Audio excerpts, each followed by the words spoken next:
Buenas tardes, hermanas y hermanos. ¿Cómo estuvo su semana? Vaya serie la que recién terminamos, ¿eh? Agradecemos su conexión. Es una bendición tenerlos conectados y saber de ustedes. Esta semana que pasó fue importante en la historia de Bear Creek UMC y su rol en la comunidad. La primera jornada de vacunas contra el COVID fue un éxito. Estamos agradecidos con Nicole Thomas y el equipo de voluntarios que apoyaron a las enfermeras. Fue hermoso y alentador ver a algunos de ustedes en la fila poniendo su brazo para la respectiva dosis. La gloria sea al Señor por esto. Es domingo de Pascua y durante las últimas 13 semanas hemos explorado el creer y hoy pasamos a confiar. Yo sé que usted lo sabe. Es más, seguramente los pequeños están preparados para celebrar esto, si no es que lo hicieron desde temprano. Así que empecemos con nuestro versículo de hoy, que va a ser Filipenses 3, del versículo 9 al 16. No quiero mi propia justicia que procede de la ley, sino la que se obtiene mediante la fe en Cristo. La justicia que procede de Dios, basada en la fe. Lo he perdido todo a fin de conocer a Cristo, experimentar el poder que se manifestó en su resurrección y participar en sus sufrimientos y llegar a ser semejante a Él en su muerte. Así espero alcanzar la resurrección de entre los muertos. No es que ya lo haya conseguido todo o que ya sea perfecto. Sin embargo, sigo adelante esperando alcanzar aquello para lo cual Cristo Jesús me alcanzó a mí. Hermanos, no pienso que yo mismo lo haya logrado ya. Más bien, una cosa hago, olvidando lo que queda atrás y esforzándome por alcanzar lo que está delante. Sigo avanzando hacia la meta para ganar el premio que Dios ofrece mediante su llamamiento celestial en Cristo Jesús. Así que escuchen los perfectos. Todos debemos tener fe en este modo de pensar y si en algo piensan de forma diferente, Dios les hará ver esto también. En todo caso, vivamos de acuerdo con lo que ya hemos alcanzado. Al celebrar la resurrección de Cristo, exploramos la fidelidad de Cristo. Aproximadamente 60 años después de la resurrección de Cristo, Pablo escribe: en Cristo tengo una justicia que no es mía y que no proviene de la ley, sino de la fidelidad de Cristo. Aunque justicia es una palabra que escuchamos en la iglesia, no siempre se entiende. ¿No lo cree así? Vamos, piénsalo un segundo antes de que continúe y les aseguro que es diferente. ¿Listos? ¿Qué es exactamente la justicia y por qué es importante? La justicia es el estado de quién es y cómo debe ser, como Dios lo creó a uno para ser. La justicia restaura nuestra posición ante Dios, quita la naturaleza pecaminosa que nos ha impedido y despojado de nuestra iniciativa espiritual, confianza y seguridad de la presencia de Dios. La justicia nos permite tener comunión con Dios, dirigirnos a Dios como Padre, amigo, quien me ama y compañero constante. La justicia restaura nuestra fe para que seamos fieles a Dios. La justicia es esa expresión de amor, gozo, paz, paciencia, bondad, amabilidad, fidelidad, mansedumbre y dominio propio. La justicia es la libertad del pecado, la muerte y la tumba. La justicia finalmente es nuestra verdadera identidad en Cristo. Esta no es una justicia propia. Pablo dijo: en Cristo estoy, en el estado de uno que es como uno debe ser, como Dios me creó para ser. Y no vino de mantener una lista de reglas, sino más bien de la fidelidad de Cristo.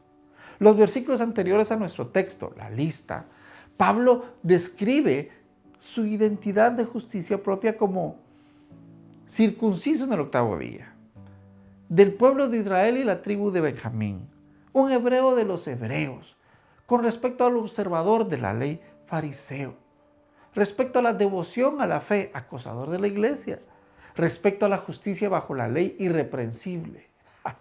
Intenso, ¿cierto?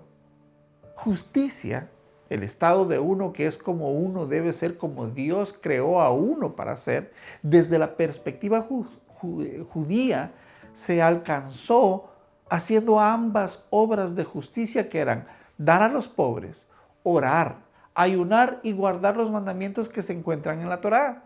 Pero Pablo se dio cuenta, escuche lo que dijo en Filipenses 3:8. Todo eso lo he dejado a un lado y lo considero basura con tal de llegar a conocer bien a Cristo. En esta Pascua nos damos cuenta de que nuestra salvación no tiene nada que ver con lo que hicimos. El apóstol Pablo comparó sus credenciales religiosas con conocer a Jesús y la diferencia difícilmente podría ser más enfática. Pablo dice que su éxito pasado es como skubala. Skubala se traduce como basura, desecho, estiércol, basura de alcantarillado. Todo lo que has hecho para ganar, para estar bien con Dios, dice Pablo, es skubala. ¡Qué fuerte es esto! Aunque mi madre, por ejemplo, haya servido en la iglesia como ujier, laico, aunque mi padre sirva en la iglesia como laico, hija de mi abuelo Patricio, pastor local y ambulante de su pueblo Cabricán, Guatemala, aunque mi tío y mentor Darío Pérez es pastor actualmente de la iglesia Logos en Guatemala, aunque casi toda mi familia fueron ministros en sus respectivas iglesias y su presencia influyó en mi vida, nada de eso me da mi justicia. Todo eso es skubala. Así que denme un momento y le explico lo mejor. Debido a que, como Pablo, la justicia que tenemos proviene de conocer a Cristo, el poder de su resurrección y participar en sus sufrimientos, todo lo demás es skubala. Necesitamos enfocarnos en conocer a Cristo, el poder de su resurrección y participar en sus sufrimientos. Así que comencemos con conocer a Cristo y comprender la fidelidad de Cristo. Hebreos 10:5 dice, por eso, al entrar en el mundo, Cristo dijo, a ti no te complacen sacrificios ni ofrendas. En su lugar, me preparaste un cuerpo. Cristo sabía que su propósito al venir a este mundo era ganar nuestra justicia como la única ofrenda aceptable a Dios. Nosotros vemos esta fidelidad de Cristo cuando a los 12 años está diciéndole a sus padres, debo estar en los negocios de mi Padre. ¿Ven lo impactante de esta afirmación? Luego a sus 33 en el huerto de Getsemaní, abrumado por los pecados del mundo, mis pecados y los suyos, diciendo a su Padre, no se haga mi voluntad sino la tuya. Su fidelidad se ve cuando se rindió en su arresto y compareció ante Pilato y los acusadores, pero no ofreció defensa a las falsas acusaciones.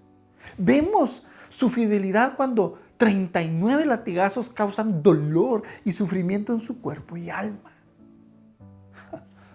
Filipenses 2:8 dice, después que fue encontrado en términos de su apariencia externa como hombre por un tiempo divinamente señalado, se humilló aún más al hacerse obediente al Padre hasta el punto de muerte, incluso muerte de cruz.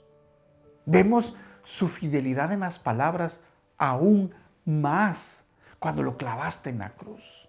Y estuvo allí colgado desde el mediodía hasta las 3 de la tarde.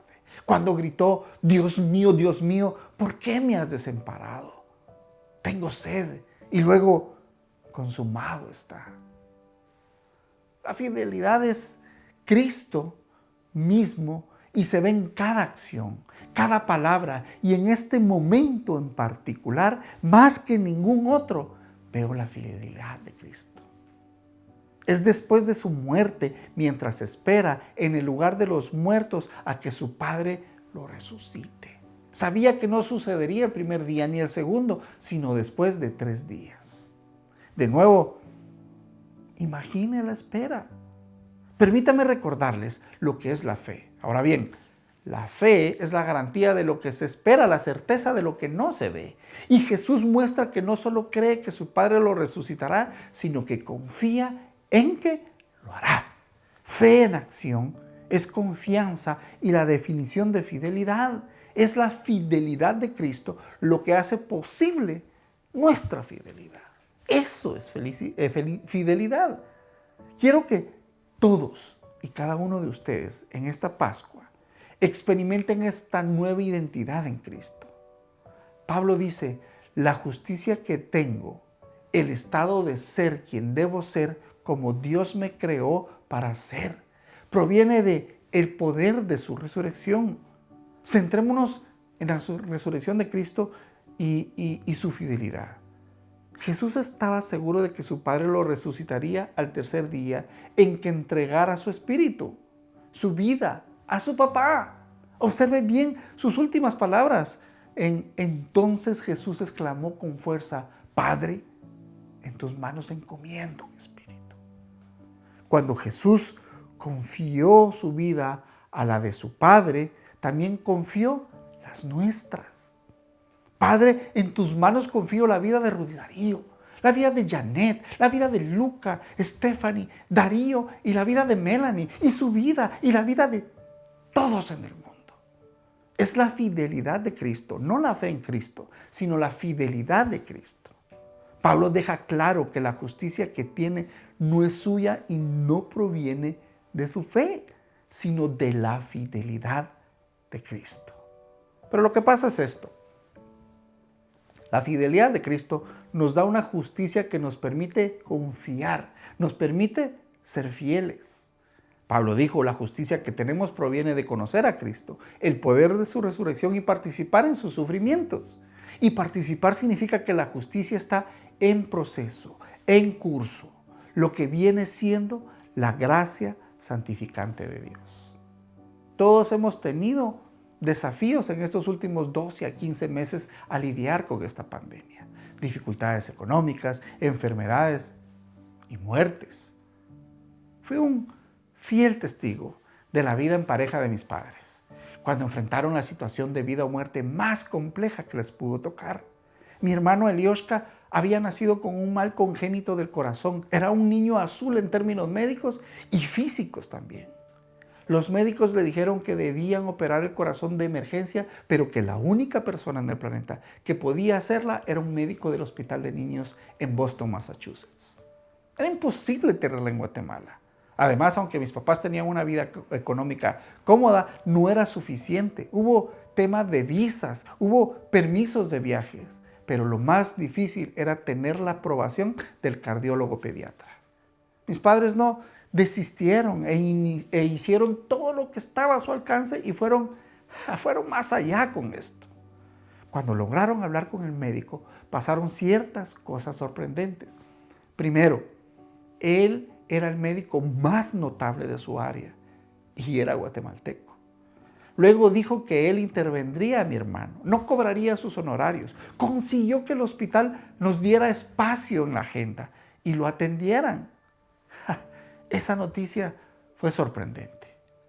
Mi hermano vivió 25 años y el doctor Aldo Castañeda, la enfermera Sandy, el Hospital de Niños de Boston, el cardiólogo permanente de mi hermano en Guatemala, la línea aérea que los apoyó, la diputada que les ayudó. Todo fue posible gracias a la justicia de Cristo. Vaya, si no es un testimonio de vida. Pueden preguntarle a cada uno de los miembros de mi familia y todos pueden contarlo diferente, pero con los mismos detalles. ¿Saben? Todos podemos participar en el sufrimiento de Cristo al permitir que otros vean la fidelidad de Cristo en nuestras vidas y compartir cómo esto ha marcado la diferencia. Para concluir, quiero que recuerde la fidelidad de Cristo. Él soportó la cruz, ignorando la vergüenza por el gozo que se le ofreció y se sentó a la derecha del trono de Dios. Cita Hebreos 12:2. Jesús aguantó y terminó su carrera, pero usted y yo tenemos una carrera que correr todavía. La vida esta que tenemos es nuestra carrera para correr. Para correr una buena carrera debemos perseguir, como dice Pablo, nuestra meta de la resurrección de los muertos. Jesús resucitó de entre los muertos al tercer día, ascendió al cielo y se sentó a la diestra del trono de Dios. La fidelidad de Cristo hace posible que logremos nuestra meta. Podemos decir como dijo Pablo, hago una sola cosa. Me olvido de las cosas que están detrás de mí y busco las cosas que están delante de mí. Nuestro objetivo no es cuando esta vida termina, sino cuando resucitemos y vivamos con Jesús para siempre. Aférrese a la fidelidad de Jesús y usted y yo experimentaremos la resurrección de los muertos y la vida eterna. Amén. Amado Padre, gracias por tu amor y tu justicia a nosotros, Señor. Gracias porque tu entrega, Señor. Gracias porque tu promesa de la resurrección, Señor, se manifiesta en un día como estos, Señor. Gracias porque tu fidelidad y tu amor hacia nosotros nos significa una promesa de vida eterna. Para participar de la vida de Jesús, es necesario dejarle entrar en la suya. Si siente en su corazón esa ansiedad de sentirse amado, respetado, perdonado, es tiempo de entregar su vida a Jesús. Puede hacerlo ahí donde está. Solo repita conmigo esta oración. Padre, reconozco que he pecado contra ti, pero yo necesito que entres en mi vida y me sanes. Te recibo como mi Señor y Salvador. Amén. Hoy tuvimos comunión en el servicio tradicional bilingüe. La Santa Cena todavía es practicada con distanciamiento, sí. Lo invitamos el primer domingo de cada mes. La mesa del Señor en Bear Creek UMC es abierta, lo que significa que cualquiera puede venir. Si hizo la oración de fe, ese es el primer paso. De ahí en adelante estamos nosotros para acompañarlo. Así que escríbanos un mensaje de texto al 832-773-4901 con la palabra unirme. También puede hacerlo con el Messenger de Facebook. Comparte este mensaje. ¿Sabe? Siempre hay alguien a quien el Señor tiene algo que decirle. Estamos en Facebook, YouTube, Instagram y Twitter. Recuerde, el virus, aunque se haya vacunado, todavía está por ahí. Mantenga su distancia, use mascarilla, lávese las manos, proteja a sus seres queridos. Gracias de nuevo por conectarse, que abunden las bendiciones esta semana y se manifiesten enormemente en sus vidas. Hasta la próxima. Vayan con Dios.